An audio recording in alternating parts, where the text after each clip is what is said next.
Halo semuanya, Assalamualaikum. Perkenalkan, nama aku Atika Kairunisa Panuju. Aku adalah siswi dari SMAN 71 Jakarta. Nah, aku sekarang duduk di kelas 10B. Aku memiliki nomor urut absen 8. Hari ini aku akan menjelaskan apa sih teks laporan hasil observasi. Nah, pertama-tama kita kenalan dulu kali ya, apa sih itu definisi dari TLHO atau teks laporan hasil observasi. Nah, TLHO adalah teks yang memaparkan hasil observasi suatu objek secara sistematik dan objektif, atau berdasarkan kenyataan. Lalu, apa sih itu tujuan dari TLHO? Pertama, mengambil keputusan yang lebih efektif. Kedua, mendapatkan informasi dan penjelasan rinci. Ketiga, mengatasi suatu persoalan. Keempat, melakukan pengawasan atas suatu objek. Lalu kita akan masuk ke fungsi. Nah, apa aja sih itu fungsi dari TLHO? Pertama, untuk melaporkan kegiatan pengamatan. Kedua, sebagai sumber informasi terpercaya. Ketiga, untuk menjabarkan sesuatu.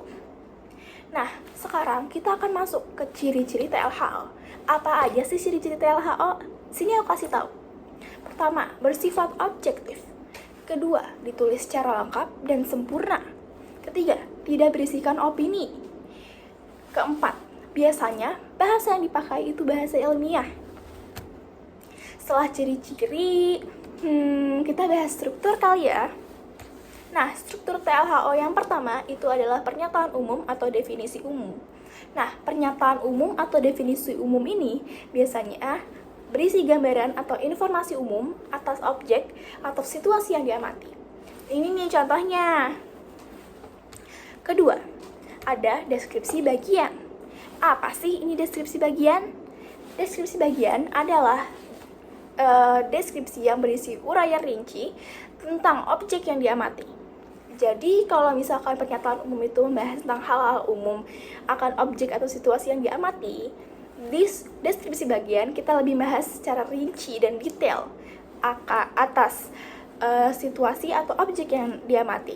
Ini nih contohnya. Yang terakhir, ada deskripsi manfaat.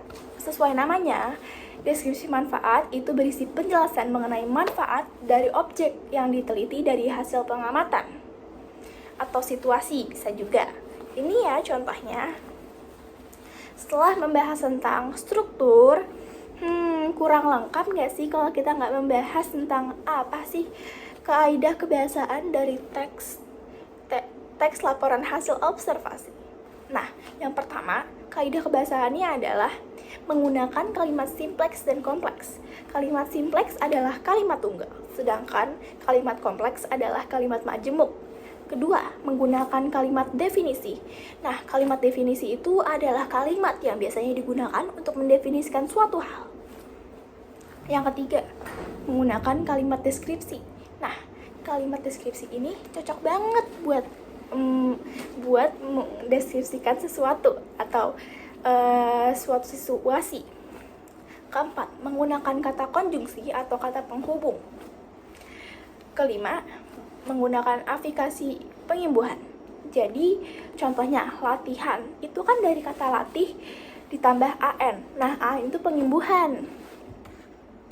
Nah, sekarang kita masuk ke langkah-langkah menulis TLHO. Pertama, kalian harus tentukan objek atau situasi yang akan diamati.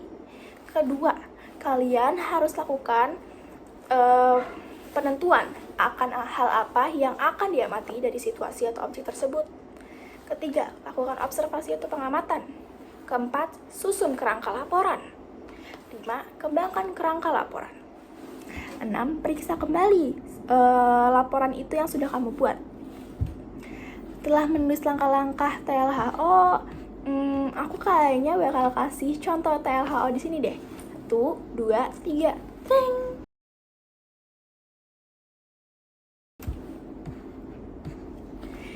Terima kasih banyak sudah mendengarkan video aku. Semoga ini menjadi ilmu yang bermanfaat bagi kalian semua. Terima kasih. Assalamualaikum warahmatullahi wabarakatuh.